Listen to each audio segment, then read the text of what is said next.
Good evening, friends, and welcome to a Friday Forensics with Ed Wallace and Crime Time with DutyRon.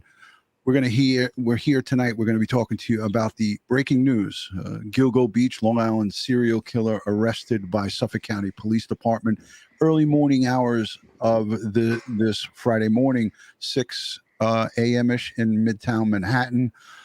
Ed and I are going to dive into it, but before we get into it, we want to say thank you to you, the Patreon supporters, the channel members, the folks who positively engage here, the mods, the replay viewers, the super chatters, the folks who leave super thanks while watching the replays. You guys are awesome. How you doing tonight, Ed, on this Forensic Friday the 14th? Friday the 14th, better than the 13th, and I'm feeling good. A really good day for law enforcement. And I know there's a lot of people in the chat saying, hey, great job, NYPD, but it really wasn't the NYPD's case. Okay, it was Suffolk County and the task force. Yep. We may have done some assisting, but other than that, it was they ran the ball with that our task force out in Suffolk County. Absolutely. And you know, these murders of 11, arguably 11 or more along Ocean Parkway have been haunting us since, gosh, I looked at the Gilgo, since 82. Some of these things go back that far, but the 90s is when it was all starting to get going. And just there's so many victims out there, and justice needs to be served for them. So I want to say that up front here. You know, we did have a win today. When we talk about it, it's bittersweet, but at the end of the day, you still have 8 families who are looking for justice for their loved ones. So we can't forget about that. I want to put that out there. Lieutenant Pete Branzo, great to see you. You know, listen, the Suffolk County Police Commissioner was a chief of the department, right? And he was a chief of detectives. Rodney Harrison, a very experienced investigator. He's a detective on our job on NYPD. But when he became a Suffolk County Police Commissioner, he vowed to make this on his number one priority. And we're going to hear him talk, and we're going to see him hug the victims' families. Ed, what did you think about that at that press conference? You know, that was awesome. A lot of emotion there. So, you know, it was a cold case. And they reorganized the task force. This is the second task force. There was originally there was a previous task force, and they reorganized, got a lot more help. New DNA extraction technology came out to help with those decomped hair. Now, when I was at the medical examiner's office in New York City, the OCME was asked to work up these bodies, and so the Suffolk County Medical Examiner's Office actually shipped the bodies out to Manhattan, and the OCME in New York City worked up the bodies. Our anthropology team, our special ops team, and we were able to get the identification of one of the victims using infrared photography on her decomp skin to pull out the tattoo from the decomp skin to get a confirmatory ID. Using that plus DNA. Right. I bet you a lot of our folks who are listening didn't know that the NYPD was involved in assisting Suffolk County Police. But we heard in this press conference a lot of thank yous, right? A lot of people were saying, oh, there was a lot of accolades being thrown around and thank yous to everybody.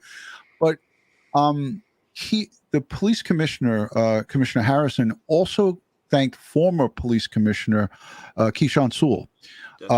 And I think that it's easy to say here tonight, based on what you just said, that the NYPD probably, said, "Hey, we'll work with you guys behind the scenes."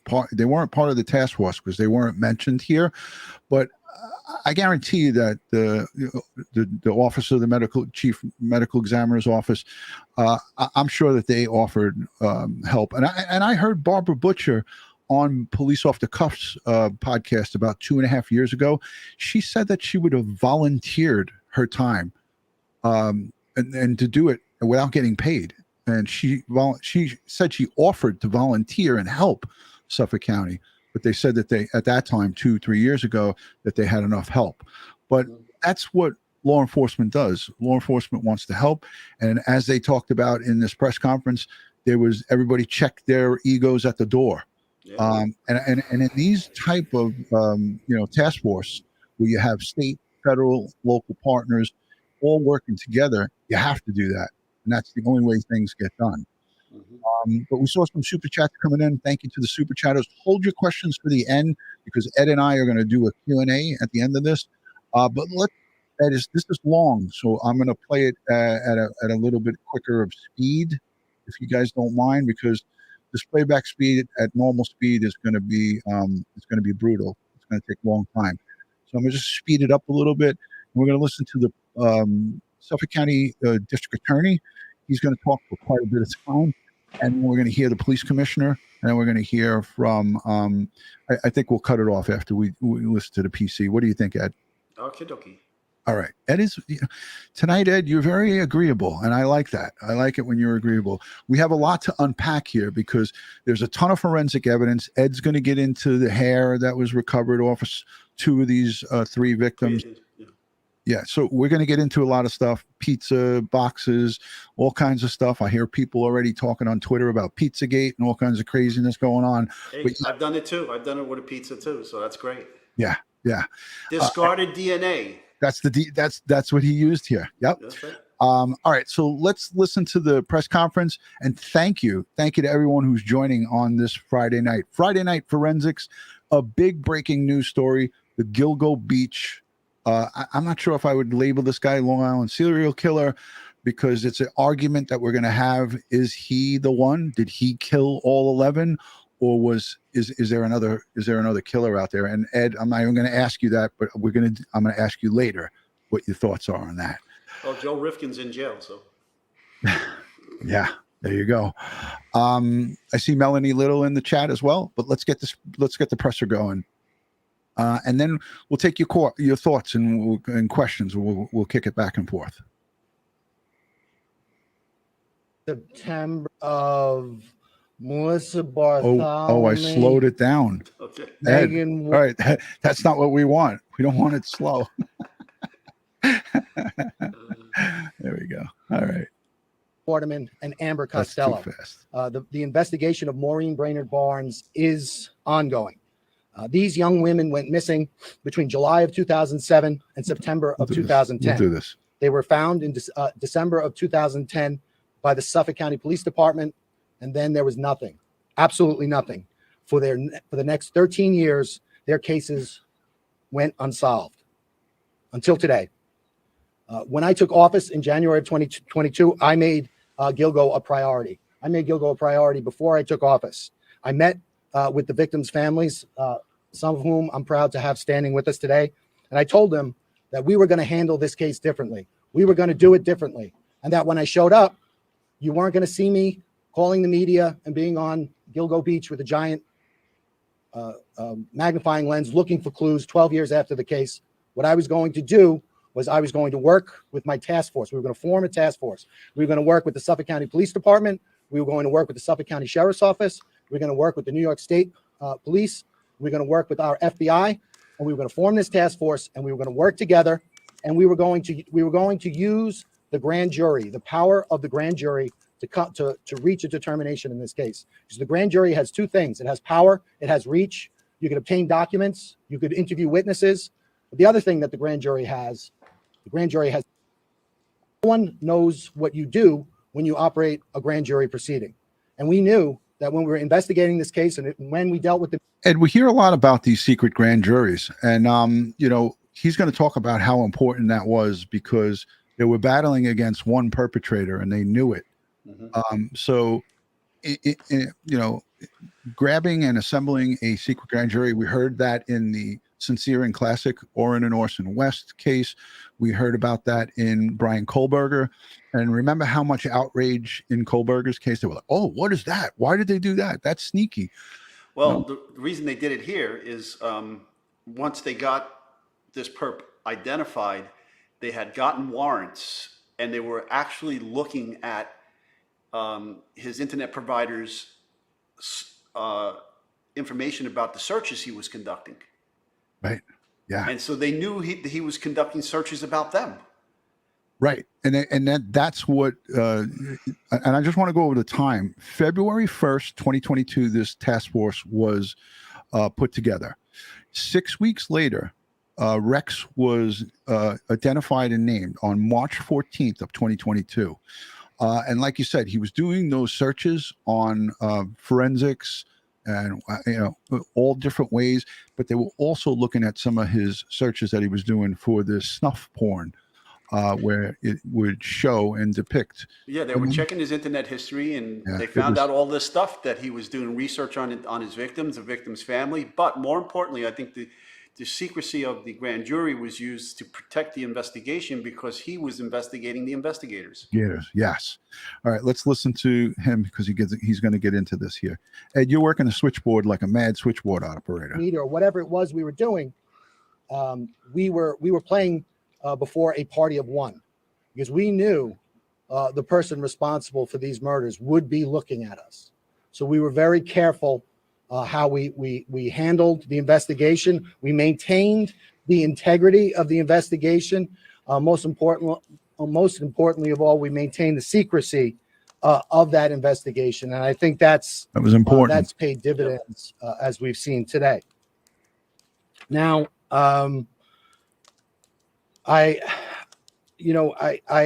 think that when we had the task force, the first thing we did, got together with Suffolk County Police Commissioner Rodney Harrison, and we formed the task force. Our first meeting was February 1st of 2022.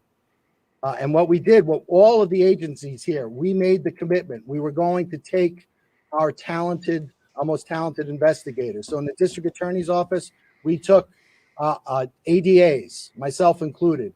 We took analysts, we took detective investigators, and they worked on a daily basis with other talented investigators from all of the agencies here.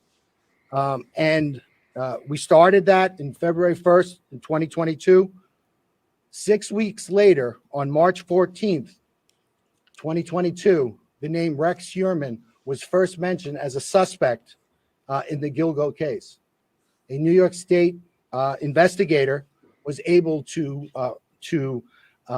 identify him in a database, and from that point on, you want to talk? He was very broad about that. He said a New York State investigator, because now we saw the New York State Police. The superintendent was on speaking about their involvement. What could he be alluding to here about that investigator in the state with state police, and what database could he have been talking about, Ed? And I know this was just, I'm not sure. I don't believe it's a DNA database because he hasn't an arrest record. I know he has. He's a registered architect in the state of New York, so I mean he has certain information on file. Right. But I also know that they probably did a DMV search because they were looking at that truck that he had, that pickup truck, the Avalanche. Right. And it was very unique. It was the Generation 1 Avalanche that witnesses had picked out, had seen in the vicinity of the crimes. Absolutely. But yeah, Ed, again, when he made that comment, I know that he cannot go into the details, and he talks about that he has to keep some of the stuff tight because you don't want to just expose all your cards here. He's just been arraigned on the charges of first-degree murder and second-degree murder, 3 charges. I know, but did it seem to you? Because it seemed to me that he was giving up a lot of information. He was giving up a lot, but in certain aspects, like here, like with this, he was just talking about a database. And no reporters asked him questions about that. I guess nobody was taking notes. Here's a great comment, Ed. Mountain Cat says, "I love listening to Ed." I guess I gotta stay quiet for a little bit. Yeah, I'll have to start singing at the end of the show then. Don't do it. All right, let's let it go. Here we go. we used the power of the grand jury, over 300 subpoenas and search warrants, looking into this individual's background to bring us to this day. So I'm proud. I know that this case is over, but I'm proud of what we've accomplished up to this point. I know we have more to accomplish, but I'm also thankful for the partnership of the task force, because certainly without the participation of the task force, we wouldn't be standing here. Before I thank some folks and turn it over to our partners, I just want to talk a little bit about the evidence in the case.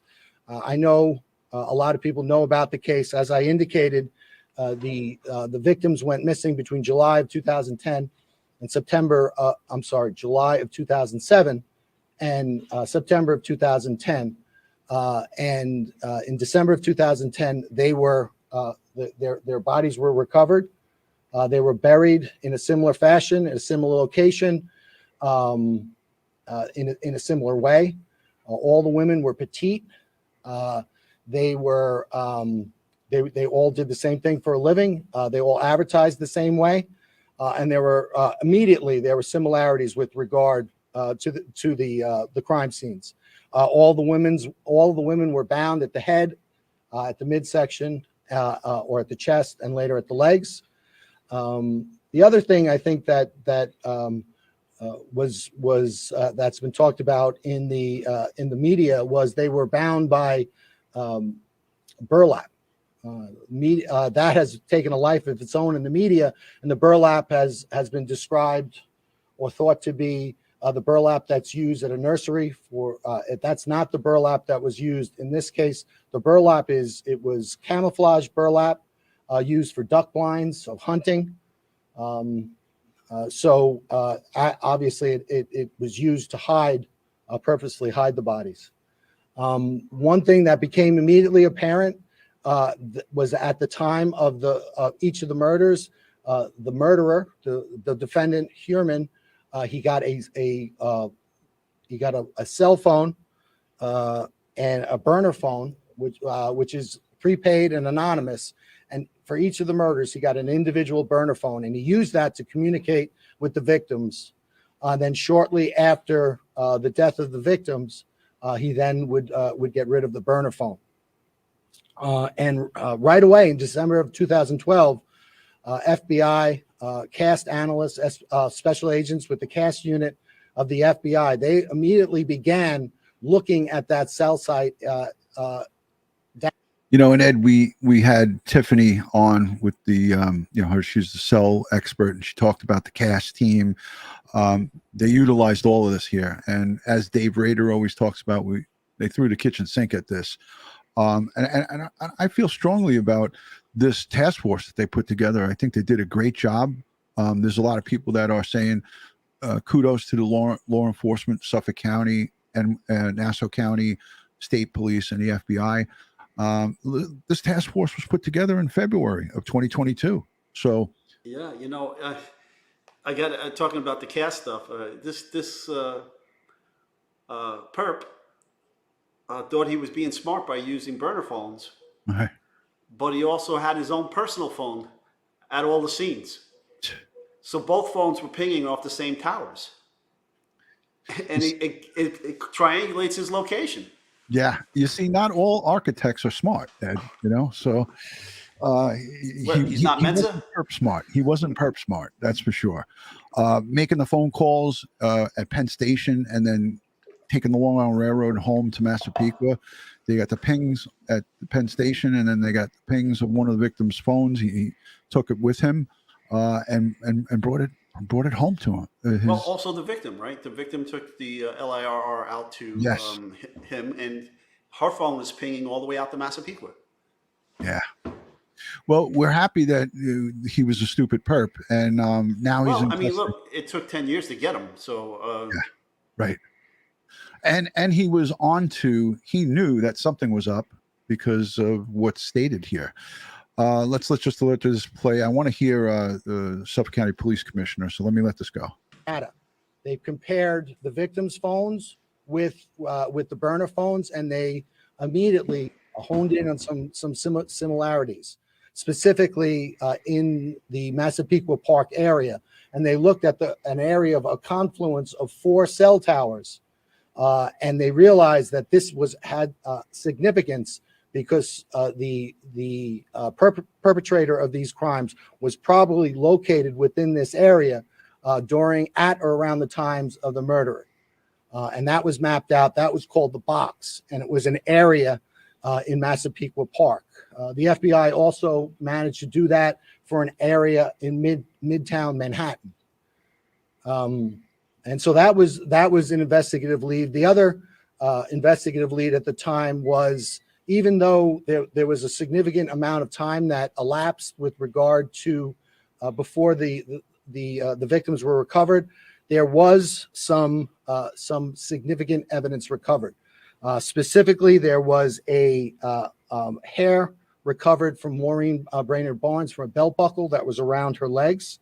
With regard to Megan Waterman, there were 3 hairs recovered from her, one from around her head area, one from around her leg area in the burlap, and then there was one caught in between the tape. And that was recovered.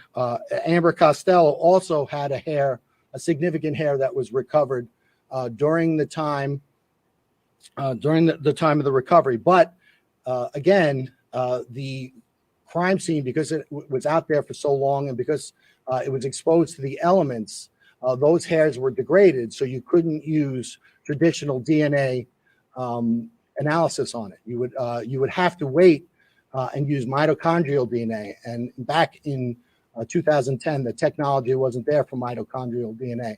So the investigation proceeded, but also technology proceeded as well. Ed? Yeah, that's a little off. We were doing mitochondrial DNA back in 2010. Right. I think what he meant to say is that you couldn't get cellular DNA from here. And at that time, you could only do mitochondrial. Today, you can get both the father and the mother out of the hair, even if you don't have the root. Right. So I think he just kind of got the information there a little messed up about the forensics, but right. yeah, That's not his expertise, though. Right. So he's holding this press conference, and maybe he's just getting a little ahead of himself. But everything's going to be in the probable cause affidavit. That's all going to be released. Nothing but love. Thank you for the $50 super chat. Much appreciated. Thank you for always supporting this channel. Most generous. We appreciate you. Nothing but love. Again, I want to remind everybody, the Gilgo 4 is, these 4 women were found as a direct result of Shannon Gilbert. She was also a victim out along Ocean Parkway, but because of her making her 911 call and grabbing Suffolk County, that 911 call is released. It's like 24 minutes or so. Don't hold me to that time. It's a long period. I have it saved here. She called, was connected to Suffolk County Police, and then to the state police 911. It was difficult at best to listen to, because, and this is not a dig on 911 operators, but the women and the technology at that time, it was frustrating to hear it, because she was saying, help me, I think someone's trying to kill me. She wasn't direct, but you listen. I mean, Ed, I don't know if you listened to it. I listened to it today with the headphones on. It was hard to listen to. Yeah. But if she hadn't made those calls and gone on bang on 2 other residents' doors at 5 o'clock in the morning, these 4 victims, these Gilgo 4, would not have been found. One of the dogs that were brought out to search for Shannon Gilbert found these remains, and this is what got everything going. That was December of 2010. So this perp is under arrest in part because of one of the victims, Shannon Gilbert. And this guy can't easily mix into a crowd. No, he's huge. He's huge. Yeah. I mean, it's like, when they did the perp walk on him today, and I was looking at the small detectives that were holding him, and it was just one big state trooper behind him. But those detectives were dwarfed by him. It looked odd, and there was a female detective that was like behind him that was really shorter than all of them, and you really saw from behind her and then him. It was and all his victims were petite, 4'11" or under 5 feet. I think that there's one report that they were all around that same size with the same color eyes as well. This guy described by the district attorney as a demon. So let's let the rest of this play. I think he says it getting pretty close to that. And then in January and February of 2022, we formed the task force. We began working collectively. And then a mere 6 weeks later, on March 14th, 2022, Rex Heuermann was identified for the first time. And the manner in which that was done was the New York State investigator looked at a database. Amber Costello, the day before her disappearance on September 1st, 2010, she met with an individual for the purposes of having him pay her money for her services. But she involved herself in a ruse where once the individual gave her money, and other individuals came into the house, pretended to be as significant others, confronted the individual. The family members seemed uncomfortable when he got into this. I didn't see any good reason why he went into this part of it. Well, you would think that he would have spoke to them about all these details before this press conference. I hope this is not the first time they're hearing this. And yeah, like I said, it seemed to be a bit much to me. He went into great detail, in my opinion, that I think he should have held for trial.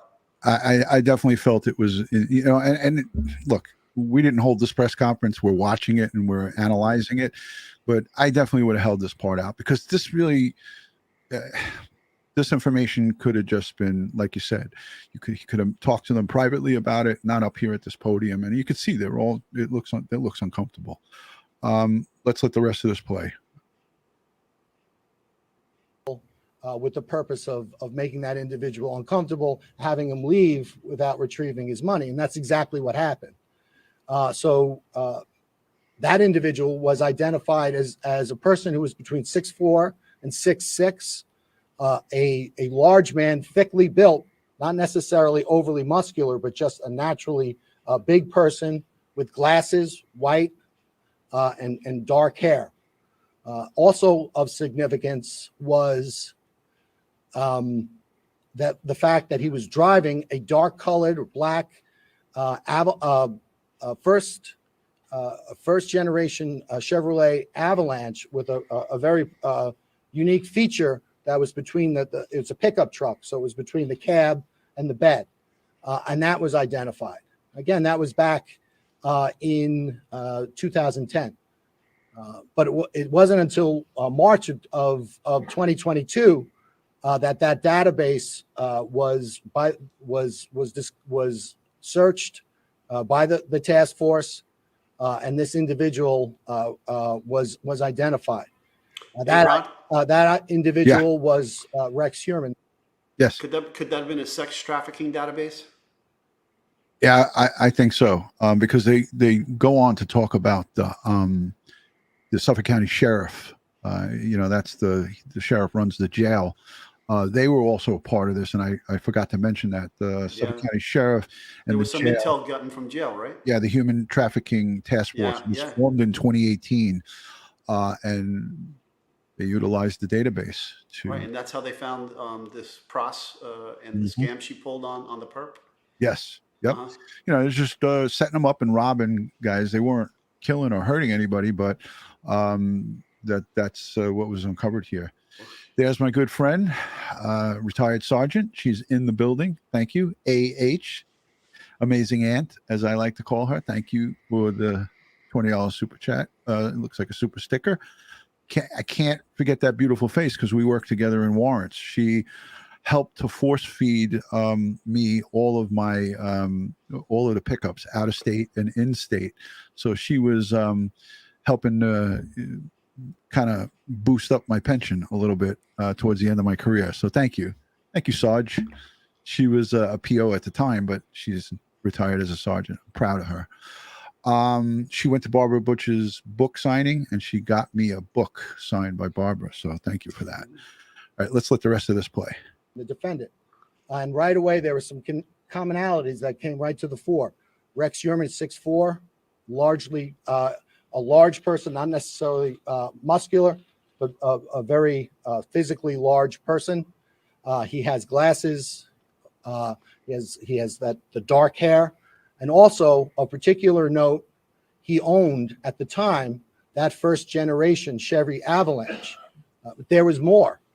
He lived at 105 First Avenue, which was located within that box area that the FBI first discovered in 2012. But there was more. Also, he worked at the time at an architect and he owned his own architectural firm at an address at 19 West 36th Street in Midtown Manhattan. And that was also the area of interest that was identified by the FBI in 2012.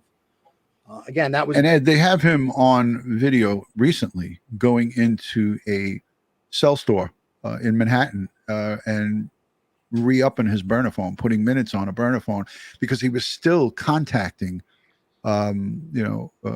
these girls. He was going Trying to on make dates. to sites to make dates to have sex with Potential prostitutes. victims. When he was arrested, he was in possession of the burner phone. Yes. What they were in fear of, and they'll get to this in a few minutes, is they were in fear that he was going to kill somebody again. And I believe that is one of the reasons why they pounced on him a little bit premature, but they were all in agreement that he was, looking at these snuff films, the, videos of women that were getting killed while or during or after performing sex. And this was a serious thing for them. And they all made a command decision together that, hey, we got enough evidence. Let's build the evidence for our fourth victim, and that's Maureen Barnes. I'd be curious to know if his wife and kids were planning on a vacation right about now. Yeah. So they knew that he had done that with at least 3 or 4 of the previous homicides, committed these when the wife and family were away on a vacation. And so they all this was kind of adding up towards, hey, we got to stop this guy now before he kills again. Right. So yeah, I mean, there's a lot of things that we don't know about, but essentially they alluded to that they were worried that he was going to strike again. March 14th, 2022. And from that point on, our partners and my office, we used the grand jury to continue to investigate, and we executed over 300 subpoenas, search warrants pertaining to this individual to find out more information.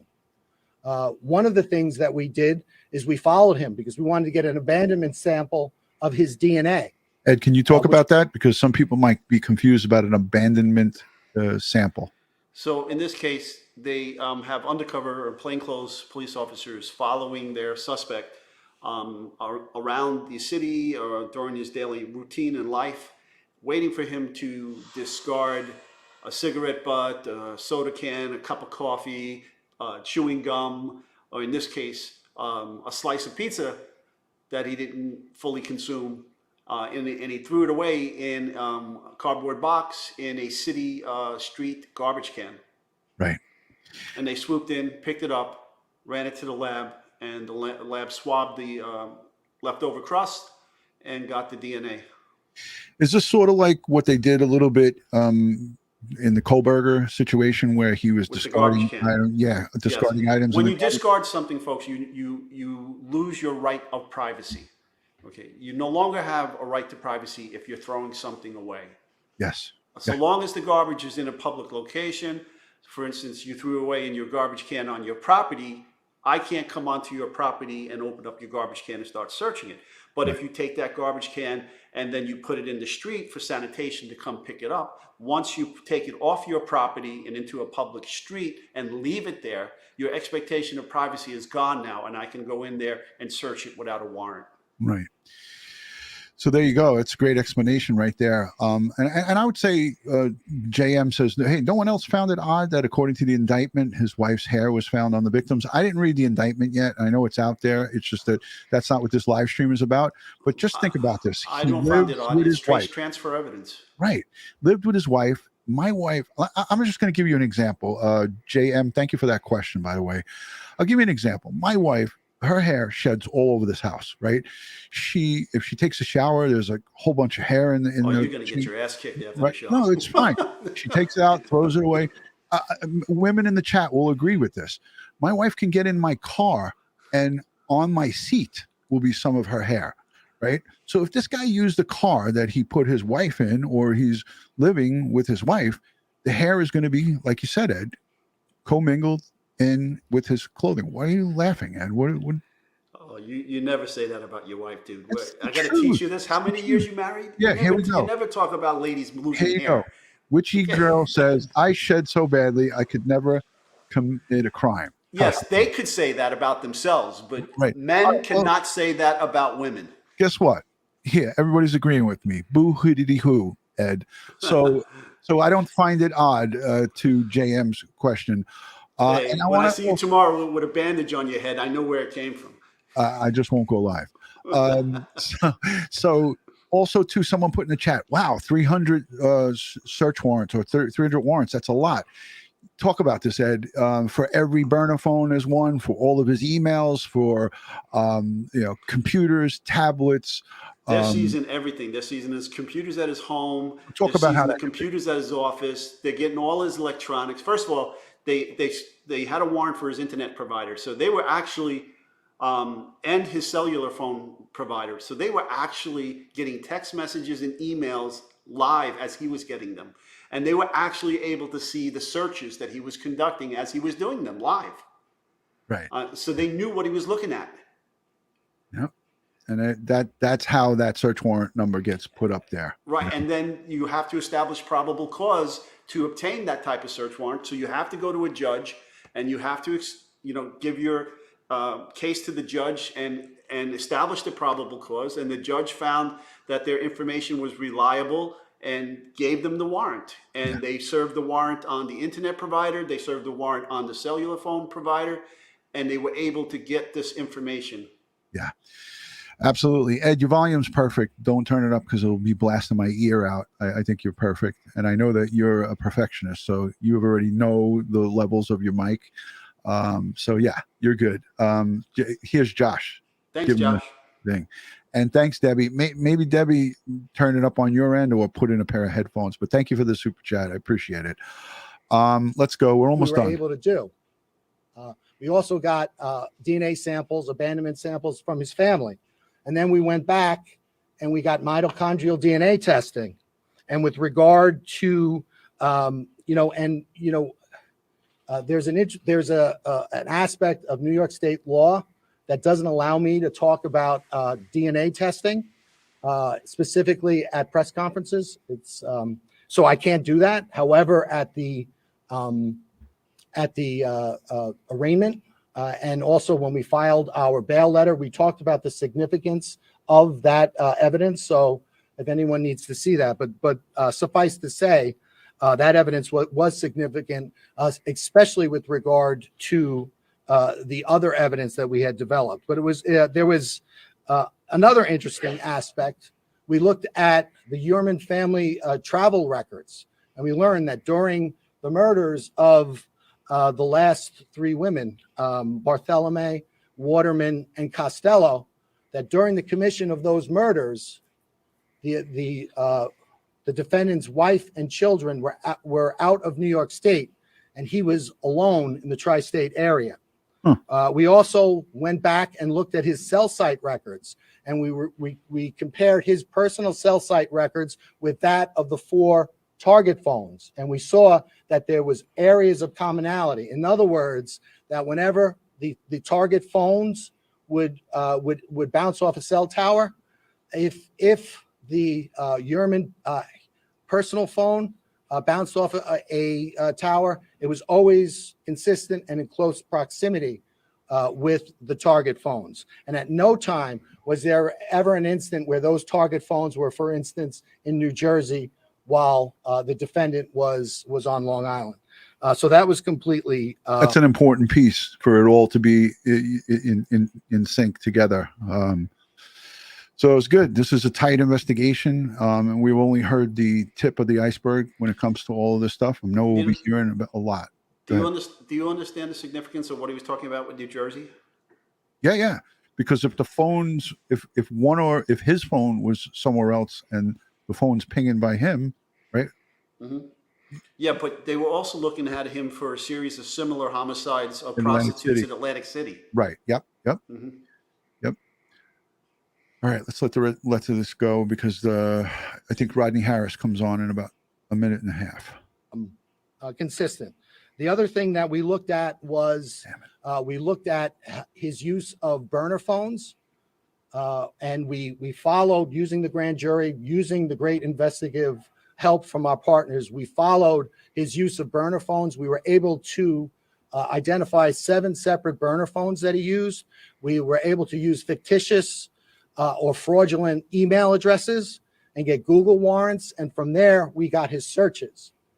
And we learned what the defendant was searching in a Ed, at the end of this, could you talk about those fictitious email addresses that he was talking about and how they do that to utilize getting the warrants? We'll do that towards the end because I think that's important. A lot of people I see on Twitter were confused about that. Like, how do they do that? How do they get fictitious emails to get more warrants? So we'll get into that in a minute. 14-month period, he had over 200 searches pertaining to the Gilgo investigation. Not only was he looking at investigative insight, he was trying to figure out how is the task force using cell phones to try to figure out what's happening. What are the developments with regard to the task force?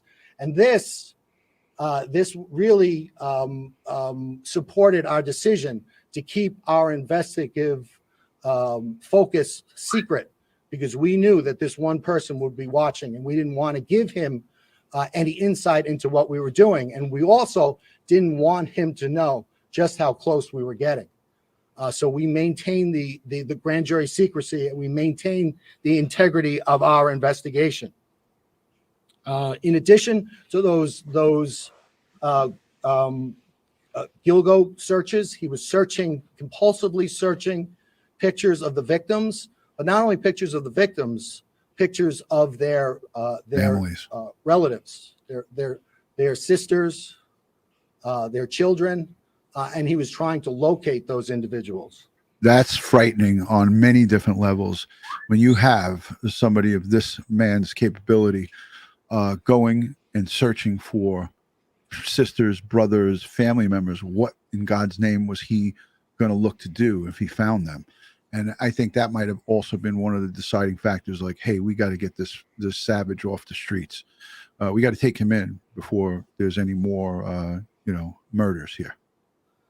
In addition to that, there was a lot of torture, porn, and what you would consider, depictions of women being abused, being raped, and being killed. In addition to all of that, we continued to look, and we were able to determine that Chevy Avalanche that was used during the commission of the Amber Costello crime, that Chevy Avalanche was in South Carolina. And again, with the help of our partners, we were able to seize that Chevy Avalanche pursuant to a search warrant, and we're certainly going to analyze that. In addition to that, pursuant to the arrest of the defendant last night by the Suffolk County Police Department, we obtained one of his burner phones, his last burner phones. As I said, this case is not over. It's only beginning. We're continuing to execute search warrants, and we anticipate getting more evidence. Before I turn it over to my partners, I want to thank a lot of people in the room. First and foremost, I want to thank the victims in this case. It's always inspiring as a prosecutor when you get to meet the victims. And while sometimes our defendants could embody the very worst of humanity, it seems that invariably our victims embody the very best of what it means to be human. And in this case, it was no different. I've gotten to know the families, and I'm inspired by them, and I'm impressed by their patience, and by their dogged persistence in not only supporting their lost sisters or mother or daughter, but also really really standing for victims everywhere. So I want to thank them all so much, and I want to let them know that we're going to continue to work this case. I just fast forwarded to the chief, Police Chief Harrison.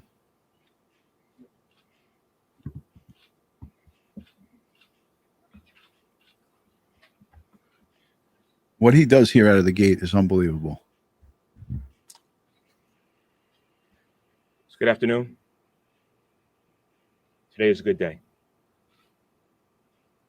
And before I acknowledge the individuals that had a role in getting to this place, Class act. I would first and foremost like to offer my deepest condolences to the family members. To the family members of Amber Costello, Melissa Bartholomew, Megan Waterman. I can only imagine what you had to endure over the last decade regarding knowing that your killer was still loose. God bless you.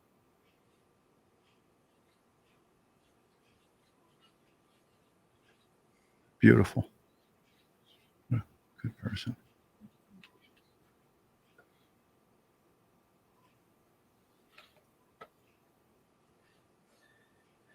So I've had the privilege of being the police commissioner nearly about 2 years now, and I have had that investigative experience in the NYPD as a detective, as the chief of detectives. And when I was going through the process of being the police commissioner, my engagement with the county executive was I was very familiar with this unfortunate homicides. And I wanted to let it be known that this was going to be our number one priority.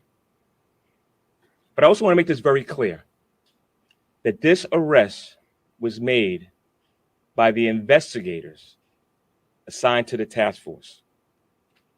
I announced during a press conference 18 months ago about a new team effort that was going to investigate the homicide, and that was going to consist of people from Ray Tierney's office, from Mike Broddock, FBI. Mike, thank you so much. State Police, Steve, appreciate your support.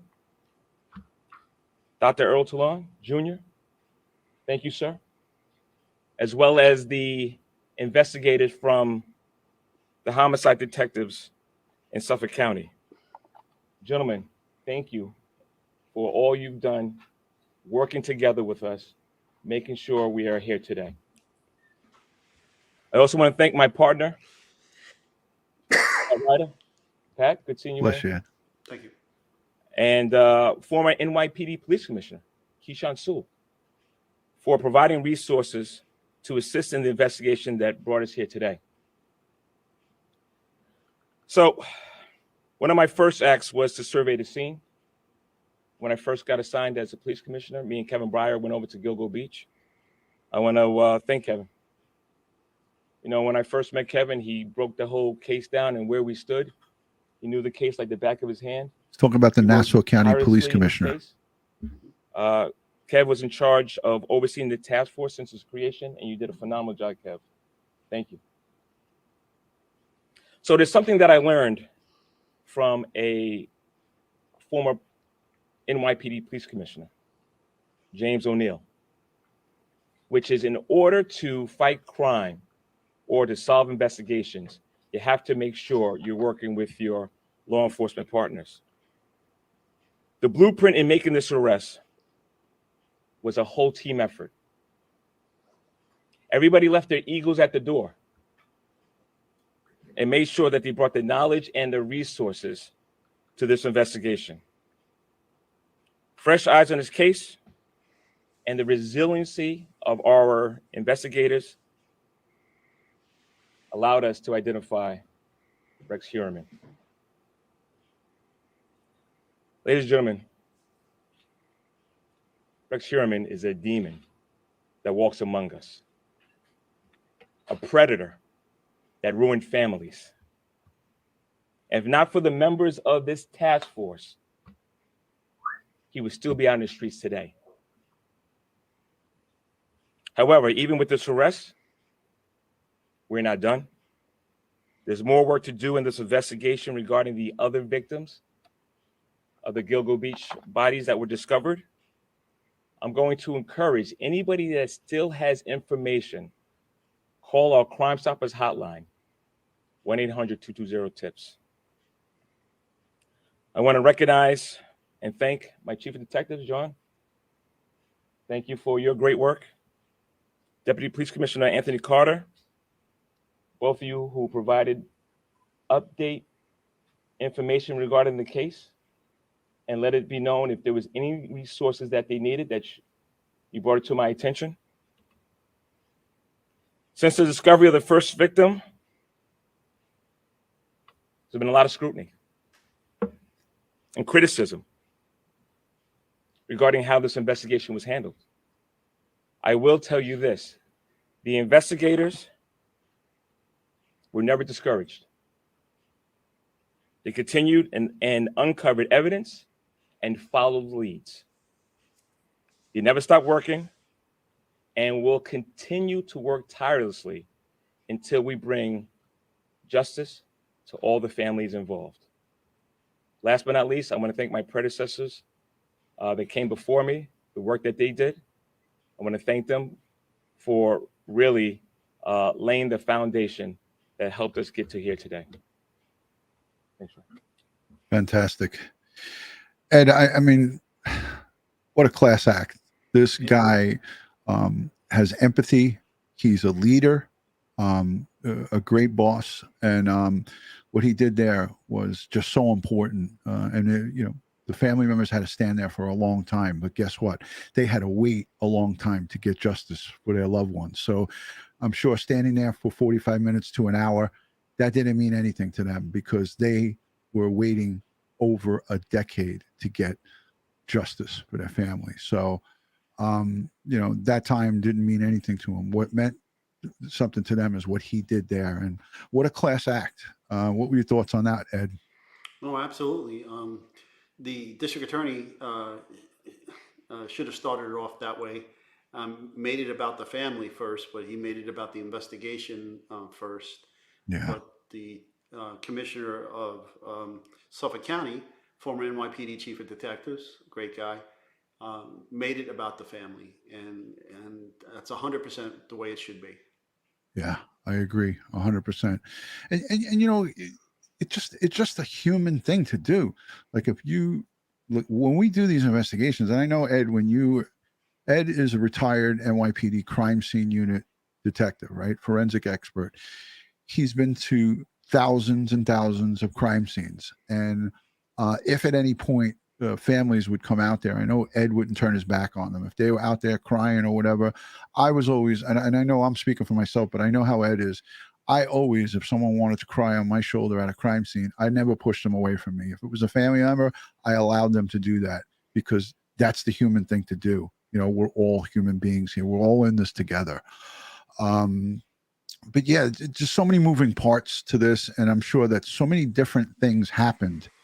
And maybe there was some luck in this. But as he said, a set of fresh eyes, new investigators, and a leader that led the charge, Rodney Harrison, led the charge with all of the leaders from the state, the feds, and multiple local agencies, Nassau County PD, Suffolk County PD, NYPD. So that's what it is. I want to play this piece from a local news. Oh, shit. This video has been removed by the uploader. Okay, that was interesting. So it was labeled local news pizza box arrest in Midtown. So I wanted to play that, but now it's gone. I wonder why they removed it. But anyways, Ed, talk about a little bit of the forensics on this and how much or how much how much they came up against, because you heard them talk about time and degradation. How difficult is it when these girls were left out for years and years in Well, situations? having seen the bodies of several of them, they were badly decomped. There was a lot of adipocia, grave wax, because they were in a moist, swampy environment. Um, a lot of skin slippage and decomp to the skin and so forth. It was not a pretty sight, and I would not want family members to see their loved ones in this condition. I would tell them, no good can come from this. Just get your favorite picture of your loved one and hold on to that image. You don't want to see this, because this is not what you remember. This is not what you want to remember. So How difficult is it for the investigators, like for the forensic detectives and the people in the lab, to grab these remains, go through them? We have the forensic odontologists, you have anthropologists that came into play out in Suffolk County, but identifying a perpetrator and collecting evidence in these crime scenes, it's, we talk about, controlled environments inside a home when we talk about yeah, the well, now items. you're out in the field and you have to deal with all the elements, and you have to deal with the wildlife, and you have to deal with as an anthropological site, and that's why our anthropologists get involved. And so there's ways that we excavate these bodies from their shallow graves, or in this case from this marshy area, and we have to analyze everything around them. We have to search outward from where the bodies are found, looking for scatter caused by the indigenous wildlife. Right. We have to take soil from underneath where the victims lie and have all that analyzed. There's a lot of painstaking work that has to occur at these types of scenes. Yeah. And it is difficult, and it's time consuming, and it requires a lot of patience and a lot of manpower. Absolutely. Yeah. And like you said, the patience, the manpower is there. Nassau and Suffolk, and you got the lending hands from adjoining departments, NASA, NYPD. I know our helicopter, our ESU unit was out there. Fact, while this was all going down, I wanted to just show this to Mary Murphy from Pix 11. She's been on the Gilgo Long Island serial killer case for a long time, for as long as I can remember. Mary Murphy has got some good insight, and this piece right here goes over a lot of the overview. And this is from First Avenue and Michigan Avenue in Massapequa Park, Long Island. That's in Nassau County, right on the border of Suffolk and Nassau. Just so you guys know, I live probably about a 20-minute car ride from this residence where this where Rex resided. He was arrested in Midtown Manhattan, and then they brought him to they brought him to headquarters, Suffolk County headquarters out in Yaphank. But crime scene investigators with Tyvek suits and so forth were at his residence. And we're going to get into that with Ed in a few minutes. But I just want to play this piece because it gives everybody a look at right on the ground. This is from earlier this morning. At 8 a.m. right now, and we are coming to you with breaking news. This just into the Pix 11 newsroom. These are live images out of Suffolk County, Long Island, and Massapequa Park. We're being told, and this is big news here at the top of the hour, that there has been an arrest in the Gilgo Beach murder case, which we've been following over the years here. This is a massive police response here in Massapequa Park, and these are live images that we're closely following. As you can see right now, we know Suffolk County, Nassau County, and New York State investigators are all on this scene here. One person, we're told, is in custody, but that person's connection to the decades-old spree of unsolved murders is still not totally disclosed. But Mary Murphy has been looking into all of this. Mary Murphy has been on this case from the very beginning. Our intrepid reporter, she's joining us now on the phone with these breaking details. Mary, good morning. What do you know? Good morning, Dan and Calla. I can tell you that it is a man that was arrested this morning in Massapequa Park, which is right near the Nassau County, Suffolk County border. And Massapequa has always been part of this case because we reported early on, about 10 years ago, that there was a ping that came from one of the victim's phones that went to a tower in Massapequa. And a senior law enforcement source just spoke to me this morning. He confirmed the arrest. And we understand that there will be some kind of an indictment unsealed out in Riverhead later today, and that the suspect will be taken out to Riverhead. No name yet, but I'm told he's middle-aged to senior in age, between his 50s and his 60s, which would make sense because some of these victims were found back as far back as 1996. 2 legs were found in Davis Park near Fire Island. But the real big beginning of this investigation was December 2010, when the first 4 victims were found along Ocean Parkway in Gilgo Beach. I mean, Mary, this has been years in the making, right? Documentaries, movies been made about this very case. Rodney Harrison, the Suffolk County Police Commissioner, even formed a specialized unit to investigate these murders. And he said he believed there would be an arrest in the near future. And here we are today. Any word, Mary, I know this is early on and you're just getting word of these details, on how police were able to navigate their way to Massapequa Park and this specific individual? Well, what you know that the task force was formed in February this year. It involved the Suffolk County District Attorney's Office, the Police Department in Suffolk County, Nassau County was involved, the FBI, the state police, a huge task force. And I did learn this morning that within a month, this suspect was identified. But then you have the work of DNA. You also had extensive phone analysis that was done. Now, what made the case difficult was it was believed that the killer was using a burner phone. So when he would make the dates with some of these victims who were sex workers, a lot of them, he would use a burner phone. So those are harder to track down. But the thing about Massapequa just stands out to me because I've long reported that there was a ping that came from one of the victims' phones.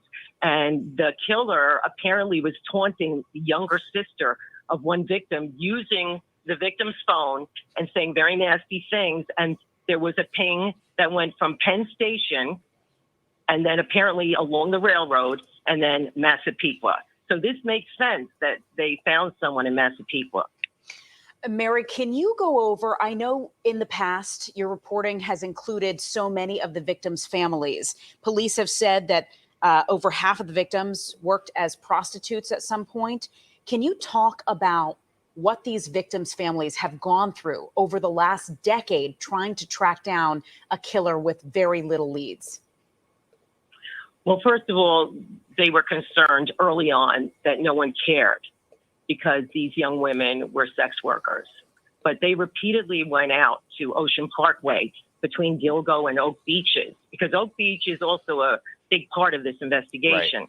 And they repeatedly went out there and they held vigil, and they would not be unheard. And finally, they were heard. There was a big thing made about the Suffolk County Police Department, the prior administration, that they shut down the investigation, allegedly, that they wouldn't allow the FBI to come in. But then several years ago, right before the pandemic, a new police commissioner had come in, Geraldine Hart, and she used to work with the FBI, and she brought the FBI back in. And also during the pandemic, one of the unknown victims was identified, Valerie Mack, through the use of familial DNA genealogy. So the FBI was able to put some of the DNA into one of those ancestral type sites, and they identified one of the previously unknown victims. We're not sure if that helps in this case. We'll find out, we hope, later today. Yeah, I mean, again, we're looking at live images right here, Mary, from the Massapequa Park crime scene, where you see that massive police presence there. Obviously a massive police presence with this decades-old serial killer case that you have been on since the very beginning. But Mary, what are your sources telling you about the moment they were able to locate this individual, if anything? I know, like I said, it's early on. So Burke, he was the chief of department, the highest ranking uniformed officer in Suffolk County. He got into trouble for assaulting a person that was in persons of interest. Yeah. So this is what everyone's caught up on, is the former police commissioner, James Burke, was into some shady stuff. And this is what muddied the water. And I think Right. And at he the was press friends conference, with the doctor that lived out there, right, and so right, forth and so on. yeah, yep, And he was arrested, and I think he was charged and convicted, right? If not, right. or pled guilty or something. Right. It was this is a whole nother live stream to go into, but Yeah. this is what made a lot of people feel like Suffolk was corrupt and that they were trying to cover up something. And again, I don't want to derail this live stream, but this is what Mary Murphy's talking about here. And I saw a couple of people in the chat talking about, hey, what do you guys think of Suffolk County? And you know, we never worked there, so we don't know about the department and how it works. But I would say this under Chief Rodney Harrison. You know, he's running a tight ship out there, and policing has changed considerably since Burke has gone. So Yeah, I have a nephew, if you can say this, nephew-in-law that Okay. is a Suffolk County cop. yeah, yeah. My cousin is a Suffolk County ESU cop. So, but yeah, things are different. But yeah, there was a little shady stuff going on there. So, all right, let me let this play. A Hold police on a second. commissioner. Yeah, well, the chief of police, because, you know, James Burke, he was the chief of department, the highest ranking uniformed officer in Suffolk County. He got into trouble for assaulting a person that was in custody because items had been stolen out of his police vehicle, and some of them were embarrassing. The And he dildo. went and assaulted the guy at one of the precincts. And there was a lot of talk and belief that he was stymieing the investigation, and people speculated, oh, was he involved? But I was told by numerous law enforcement officials in recent years that he was ruled out. Another person who was really looked at was this carpenter, John Bitroff, who was arrested on a cold case. I believe it was around 2014, 2015. And, you know, he was accused of killing 2 sex workers, later convicted. They were found out in Manorville, and he was interesting to look at because some of the torsos connected to the Gilgo case were found in Manorville. But Bitroff apparently is not the one arrested. He's in prison. Yeah. And this person lived in Massapequa Park. Mary, are you? All right, so there's the house in the, you know, just looking, if you look straight ahead where my cursor is on the mouse, it's a really shitty looking rundown house. The attorney for Shannon Gilbert's family, he represents Gilbert and I had it written down. It was a second girl, maybe Valerie Mack, but I'm not sure. Oh, Jessica Taylor. Okay, I got it right. Jessica Taylor and Shannon Gilbert. So John Ray said that he has, this was according to him in his interview, so it's not our information. He said that Rex had this home, which he described as like, he called it, I think, a shanty or something like that. And then he said he had another residence in Massachusetts. And when you look up this guy, you could see that he does have two residents. The same exact name comes up, Rex Heuermann, with 2 residents, one here in New York and the same age, and one in Massachusetts. I hope they're looking at unsolved homicides up there associated with this guy. I certainly would be looking at that. I want to just go to Google Earth. This is an old photo. I think it's 2011. I want to say, but in the background, I see 2021. It's like a little bit of a. This is Google Earth though, so let me just see if I can pull this up. Hold on a second. You guys would be surprised. I know, I'm sure a bunch of people have seen this picture, but this is straight from Google Earth Pro.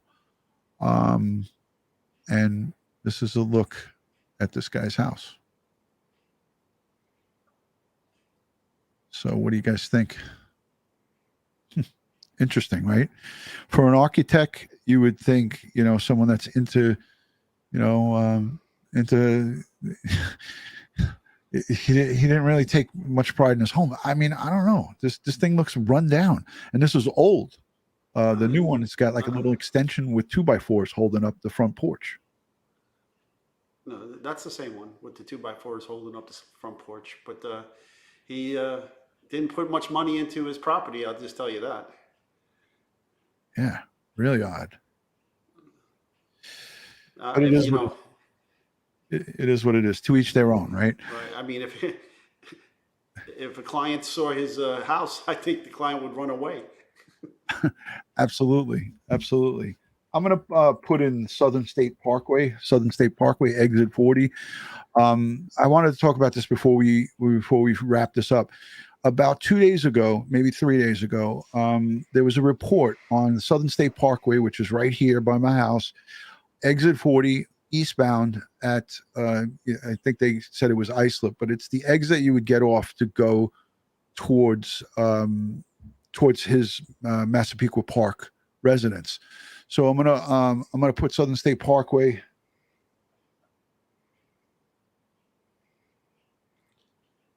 Exit 40. You sure it's 40? Yeah.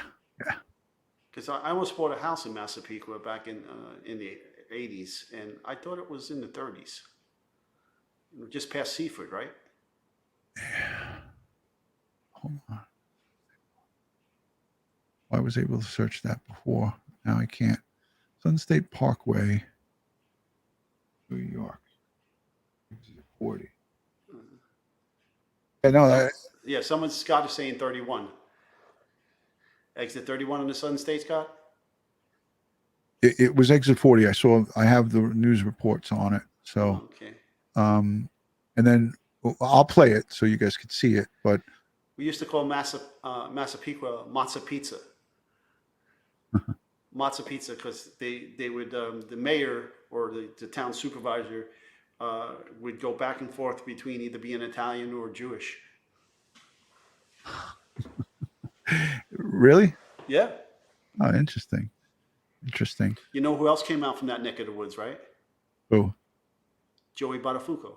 oh, that's right. You're right about that. Joey Buttafuoco, Amy Fisher, right? the Amy Fisher saga. Anyways, this is not working out.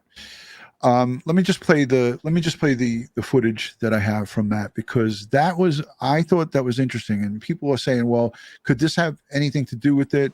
I don't know. I mean, it would just be pure speculation on our part. But it is kind of odd that just maybe a mile and a half from his home, they find here. Of course, we got to listen to these advertisements because this is not on YouTube. So it's showing exit 40 according to this report. But I want to play this because this is interesting. Okay. Yeah, I know. I hear. The story broke earlier today. We want to get you right now. Human remains found in West Islip, and we've been on the scene since this story broke earlier today. We want to get you right now to News 12's crime reporter, Krista McNally. And Krista, this discovery almost didn't happen. That's right. It was just fate that a car pulled over here on an exit ramp off of the Southern State. According to New York State Police, that car pulled over in this wooded area. Now, this is on the exit ramp off of exit 40 south from the Southern State Parkway. They say that man saw. Okay, so everybody that's saying exit 31, it's exit 40. Saw something in the wooded area and walked over to see what it was. And what he found was shocking. Upon closer look, the individual believed it to be human skeletal remains. That man then notified police. A source has exclusively confirmed to News 12 the remains were that of a man. You know, it's a lot of traffic, and it's a dark, quiet spot. The wooded area the Robert Moses Causeway ramp backs up to is a residential West Islip community where Melissa Montgomery has lived her entire life. Got a message this morning saying that, there were some remains found. Pretty surprised. Generally a really quiet block down here. Montgomery was shocked to find out it was human remains that were found. The New York State Police Bureau of Criminal Investigation and Forensic Identification Unit were investigating throughout the day. News 12 was on scene as detectives were going in and out of the woods. A police drone was launched. The K-9 unit was deployed, and evidence was being pulled out of the wooded area in brown paper bags. New York State Police were not able to provide further details on who this individual may be that was found or how long the remains were there. This is currently an ongoing investigation at its onset, and it is too early to tell the identity of the human remains. Further investigation of those remains will be done by the Suffolk County Medical Examiner's Office. That's the latest from West Islip. Krista McNally, News 12. So there you have it, folks. We've yet to hear about that, but I know that the identification was of a male because that's an old report. I listened to a newer report, and it was a male.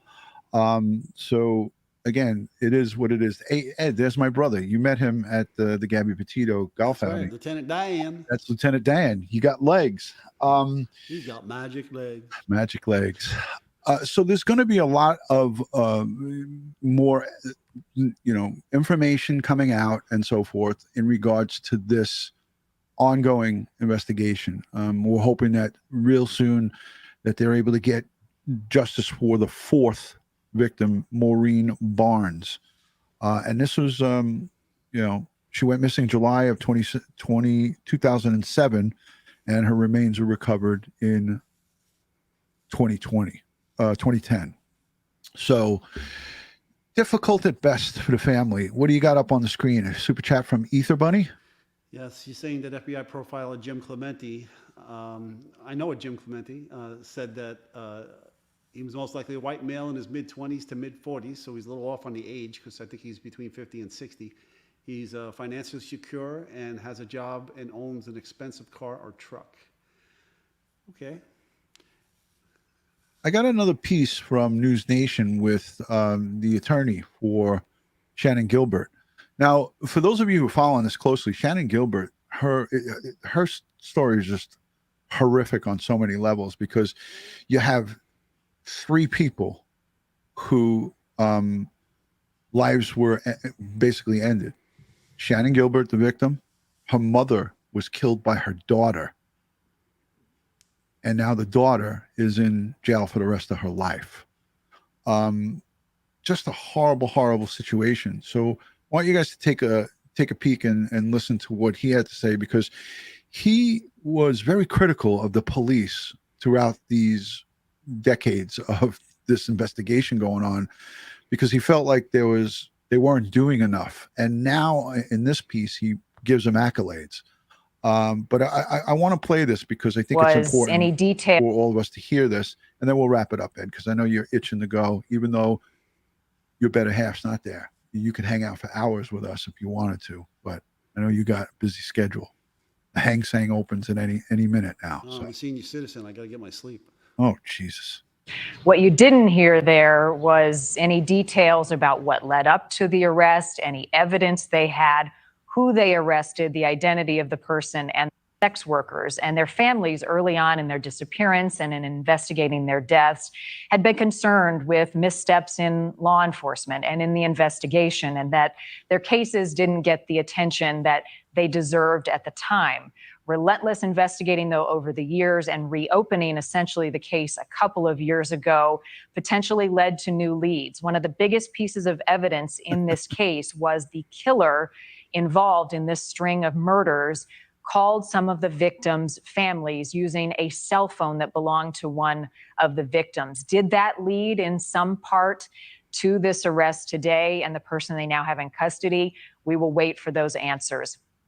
But to the families of the victims in this case who have gone a decade without knowing, living in fear, thank you for your time. I know we don't have a lot of details yet, but what are you hearing, and how are the families of those you represent responding to what police have said has taken place this morning? Well, we were informed very early this morning about the arrest, so we've been on it right away, and we've garnered some information. I'm the lawyer for two of the victims of two of the families, for Shannon Gilbert's family and Jessica Taylor's family. The information that we've garnered is about this fellow who's about to be arraigned in court this morning, and we've learned that he apparently not only is he a fairly well-known architect, but he owns these very unusually modest, shall I call it, seedy is another way to say it, places both on Long Island and in Massachusetts. these homes. We're not sure why he owns them and what his connection is with that. We've also learned that he is someone who did work for not-for-profit companies dealing with apparently with abuse of some kind, and that he's involved in a very controversial problem up in Harlem in a building that he had some involvement with. That much we know so far. I'm also of the opinion, strongly. So there's a look at the Gilgo Beach murder victims. But again, it's interesting to hear what this attorney has to say, because over the course of time, he hasn't been too complimentary of the police, and he had right to not be, because there was a long period of time that it seemed like nothing was happening. So let's just hear what the rest of this. It's almost done. We held that this man will be charged in connection with the 4 of the women who were covered with burlap, who were buried in tandem along Ocean Parkway, back when this all occurred. But there are 7 other victims, including Shannon Gilbert. So those other victims, I don't think he's going to be charged with. That's what I believe, not at this point anyway. And there's plenty more work to do, because those 7 victims count just as much. Now I have I represent Jessica Taylor's family, and she wanted me to express that she's waited for this day for a long time. She's breathing a sigh of relief, and at least she's very happy that the police were able to finally get somewhere with this. I appreciate I'm sure you are. I appreciate the very detailed bit of information that you were able to provide to us. They have not named this suspect's identity yet, but is this a person that you or the families were familiar with? Had this person ever been named a suspect or a person of interest in the case? We have not known of this fellow directly in the case. We knew that there was a strong connection with the Massapequa area of Long Island, which is where he lives and where he was arrested. There were other connections throughout the case. We've been looking at this case for 12 years, and we've gathered enormous amount of information. We do have his first name in a database that we have, but we don't know if it's the same person. Thank you for watching. Go to newsnationnow.com to find news. I always like to see and hear from Marnie Hughes. She's one of the good ones over there at News Nation. Ed, let's wrap it up, because I have a whole bunch of other things that I want to play, but I don't want to keep you up too late, because I know you need to go to sleep. I had a 911 call from Shannon Gilbert, which is a short 911 call, but that was fascinating to hear, and I'll link it in the description. So if anybody wants to hear it, I'll put a link in the description. Shannon Gilbert's 911 call when they released it, and it's hard to listen to, because the 911 operators were just not helpful. And I think back then they didn't have that same technology where they can, do the reverse, where they can get you, where you're calling from with the cell phone, and they couldn't find out where she was until she knocked. She ran out and ran down the street and knocked on another person's door, and he gave the address. And another woman, she knocked on the door, and she was frightened to death. And the woman gave the address, and that's how the police got down there. She didn't know where she was, so pretty scary. Ed, what are you looking at? Anything good? Yeah, just watching the chat, listening to you. All right. Excellent. Yeah, they say it good here. Yes, they were ignoring her practically. I saw that on something. It was, I'm telling you, it was really hard for me to listen to. And the police department released this thing, and I'm not sure when it was. I think it was about a year ago. So when the police department released it, it was really tough to listen to. And then I listened to it tonight quickly before we went live. I listened to it. It wasn't good at all. All right, Ed. So we're going to continue to follow this, and we'll see how this thing breaks going forward. Thank you for the super chat right there. While yet still today, sends in a $5 super sticker. Thank you to everyone who watches the replay. Remember, YouTube loves to demonetize these kind of conversations, but it doesn't matter. We need to still speak about these cases.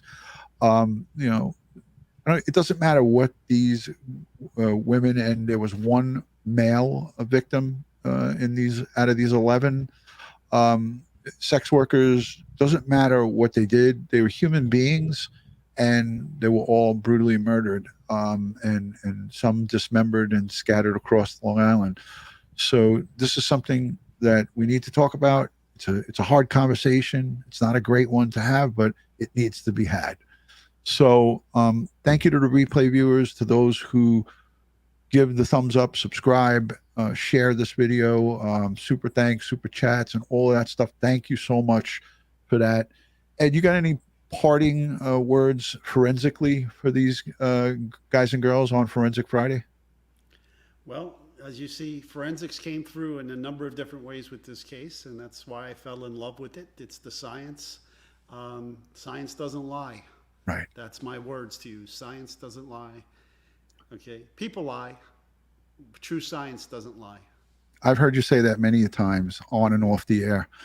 And it's so well said. And you know better than anybody, because not only did you work in the crime scene unit, you worked in the medical examiner's office as well. Leslie P. sent in a super chat and says, thank you both. Pete got my book. I sent my book out to him because he wanted it for his, for his birthday. Yes. And I'm sure Jennifer down in Florida got the book too, because I sent them out the same time. Outstanding, Ed. Listen, we're going to end this, and I want to just get a quick show of hands for the people that are here and still left. Who wants to hear the 911 call? I'll let it play. Ed and I will segue off. I'll let that play, and then I'll end it.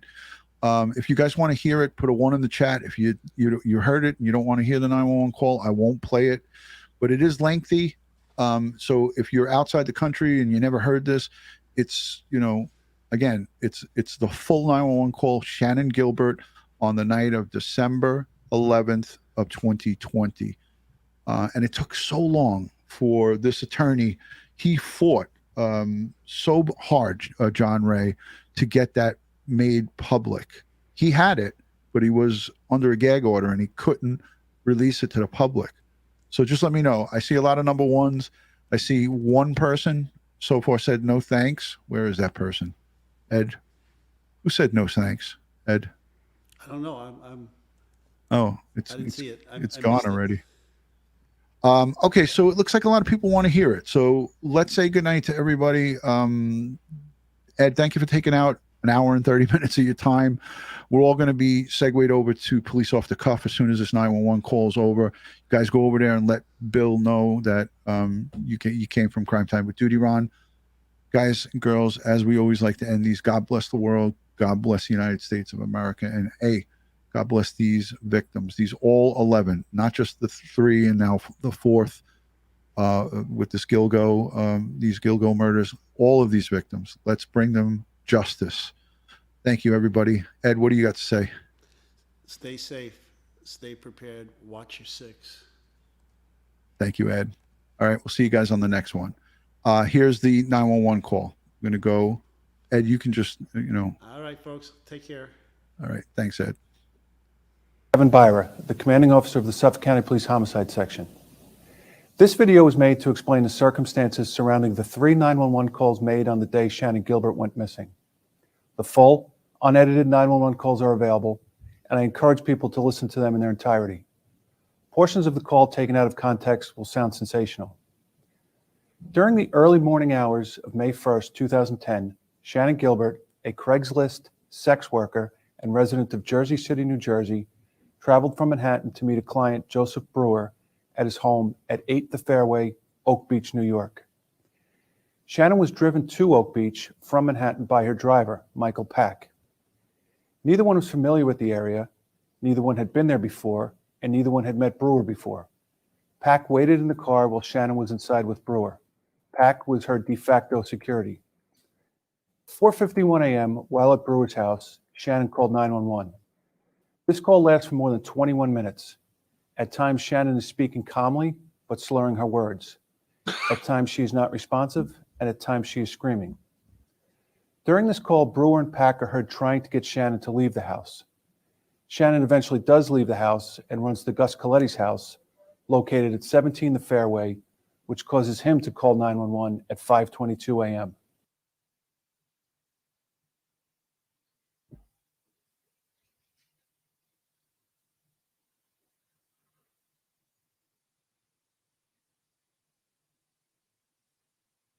State Police, Trooper Fry. State Police. Yeah, there's somebody after me. I'm sorry? There's somebody after me. Where are you? There's somebody after me. Okay, where are you? There's somebody after me. Where are you, ma'am? I don't know. You're driving right now? No, I'm inside the house. I'm sorry? I'm inside the house. What house? I don't know. Can you trace where I am? I'm sorry? Can you trace where I am? No, I can't. What's your callback number you're calling from? Huh? What phone number are you calling from? Somebody's after me. Please. Are you in Suffolk County or Nassau County? I'm in Long Island. Where on Long Island are you? No. No. No. No, stop, no. Where in Long Island are you? In Suffolk County? Nassau County?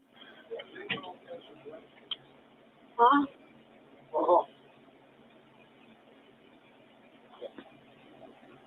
Why?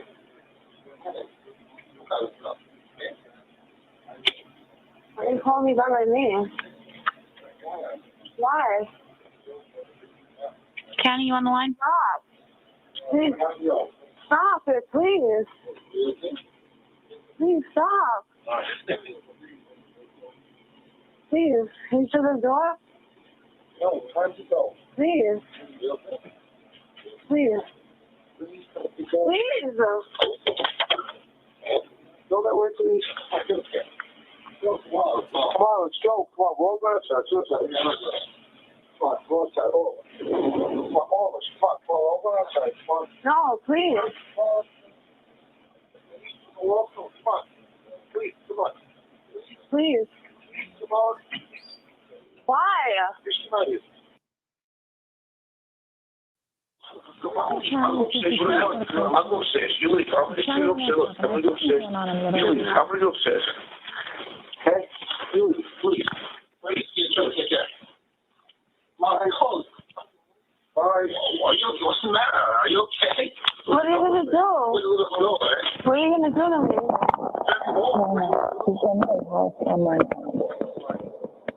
Why? Huh?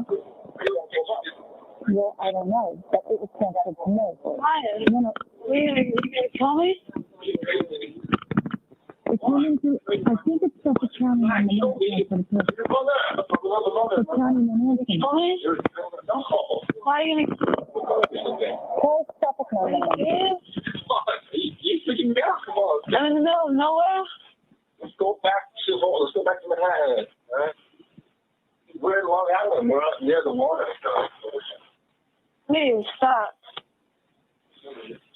Me, Mike. Brother, come on. No, stop it, please. Hello? Please. Hello? Please. What's the problem? What's the matter? What happened? Hello? Please, get me out of here, Lee.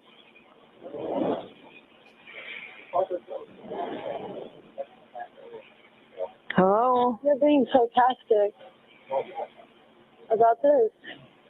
You were part of this all along. I have met him just now. Shannon then ran from Brewer's house at 8 The Fairway to Gus Coletti's house at 17 The Fairway, a distance of 0.2 of a mile. Shannon.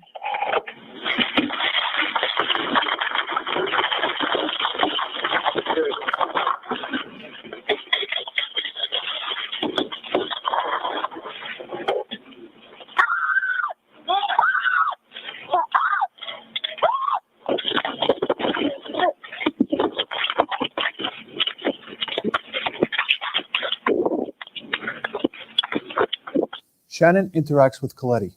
He invites her inside his home. Shannon.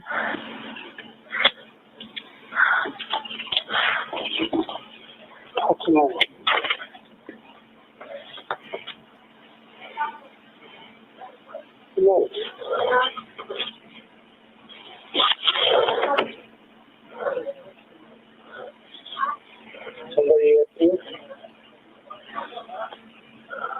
Huh? Hello? Hello?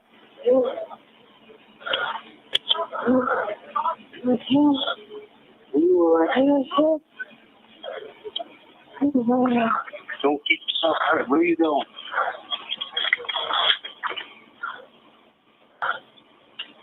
Wait a minute. Where are you going? Where are you going? She then runs from Coletti's home, prompting Coletti to call 911. After Coletti's call, Shannon then runs another 0.2 of a mile to another home at 43 The Bayou, prompting a third 911 call made at 5:30 a.m. by Barbara Brennan. Suffolk Police 873 with location of emergency. Yes, I live at Oak Beach in the association. There's a young girl about 14 years old running around here screaming, and there's some guy trying to follow her.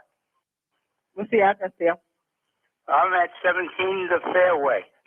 All right, you have a description of the girl or the boy? Pardon me? You have a description of the girl or the boy? The girl is about 14 years old, got blonde hair, very small.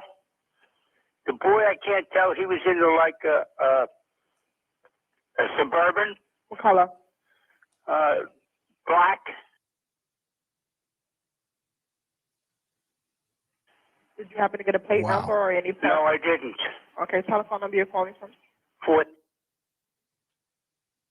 Are they still on the fairway? They just went past the gatehouse where the entrance is.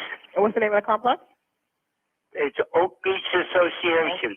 Okay. Out at by Robert Moses. All right, we got somebody over there. I'll be watching. Oh, okay.